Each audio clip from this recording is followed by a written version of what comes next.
Hello everyone, সবার জন্য রসায়ন সিরিজে আজকে আমরা হাজির হয়েছি হচ্ছে কত, এই যে 112 নম্বর দিনে। যে দিনে এসে আমাদের কাজটা কি, যেদিন এসে কাজটা হলো নতুন একটা এলিমেন্ট নিয়ে কথাবার্তা বলবো, তাই না? এটা তো প্রত্যেক দিনে আমরা করি আর কি, তাই না? যা জানতেছি, যা শিখতেছি এটা নতুন, তোমার কাছেও নতুন, ভাইয়ের কাছেও কিন্তু নতুন, তোমরা জানো এটা। কারণ কি, আমাদের একাডেমিক বইগুলোর মধ্যে এই জিনিসগুলো নিয়ে কিন্তু আমাদের আলোচনা আসলে হয় না। কেন আলোচনা হয় না, এরপর তো কারণও আবার আছে আর কি। হ্যাঁ, আমাদের কিন্তু দোষ দেওয়া যাবে না কিন্তু একাডেমিক বইগুলোর মধ্যে। কেন? কারণ আমাদের একাডেমিক বইগুলোতে ওই জিনিসগুলো নিয়েই বেশি বেশি কথাবার্তা হয়, যে জিনিসগুলো সম্পর্কে আমাদের একটু জানা দরকার আর কি। ঠিক আছে, জানা দরকার আর কি এরকম।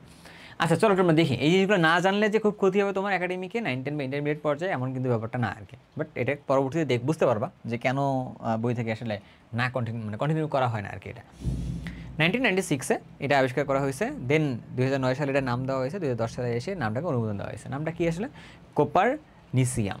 হ্যাঁ, এটাকে আসলে ছোটো করে কী দিয়ে প্রকাশ হয়? CN দিয়ে প্রকাশ করা হয় আর কি। 112 নাম্বার হচ্ছে তার পারমাণবিক সংখ্যার কথা বলছে। আচ্ছা, এই মুহূর্তে কোথায় তাহলে ইউজ করা হয় চলো একটু দেখি আমরা। এটাও আসলে তোমার কোনো কমার্শিয়াল বা মেডিকেল বা ইন্ডাস্ট্রিয়াল আসলে ইউজ আসলে নাই। এটা আসলে কোথায় ইউজ করা হয়? রিসার্চ পারপাসে ইউজ করা হয় আর কি। হ্যাঁ, আচ্ছা, আর যদি আমরা কথাবার্তা বলি, এটা আসলে ফিজিক্যাল প্রপার্টিস আসলে তাদের কেমন? হ্যাঁ, এটা আসলে মানে গ্যাসিয়াস প্রপার্টিসের মতো এর প্রপার্টিসটা। আর যদি চিন্তা ভাবনা করি, এটা মেটালিক প্রপার্টিস ওরও আছে, পাশাপাশি হচ্ছে যে একটা নোবেল গ্যাস লাইক বিহেভিয়ারটা আসলে সে করে আর কি এরকম। আবার যদি চিন্তা করতে কি, এর ভেরি হাই অ্যাটমিক মাস, মানে এরা তো মানে পর্যায় সারণীর মধ্যে সবার শেষের দিকে এলিমেন্টগুলো, তো এদের ভর আসলে কেমন, অনেক অনেক বেশি হয়ে থাকে আর কি এরকমটা।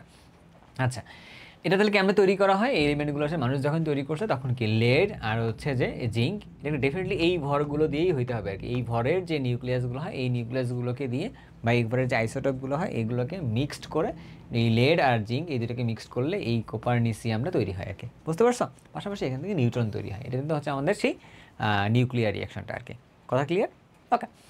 আচ্ছা, আমরা তাহলে কী করতেছিলাম? আমরা প্রত্যেক দিন করে একটা করে এলিমেন্ট শিখতেছিলাম, শিখতে শিখতে আমাদের জার্নিটা 112 নম্বর দিন পর্যন্ত চলে আসছে আর কি। তোমরাও কী করতেছিলে? প্রত্যেক দিন সন্ধ্যা 7:30 অক্সিকেম ইউটিউব চ্যানেলে চোখ রেখে জিনিসগুলো শিখতে শিখতে আজকে এই পর্যায়ে চলে আসছে আর কি।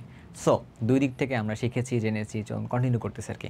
অ্যান্ড আমাদের জার্নিটা প্রায় ক্লোজ, একদমই হ্যাঁ শেষের দিকে আমরা চলে আসছি আর কি। তোমাদের কেমন লাগতেছে কমেন্ট সেকশনের মধ্যে জানাতে ভুলবা না।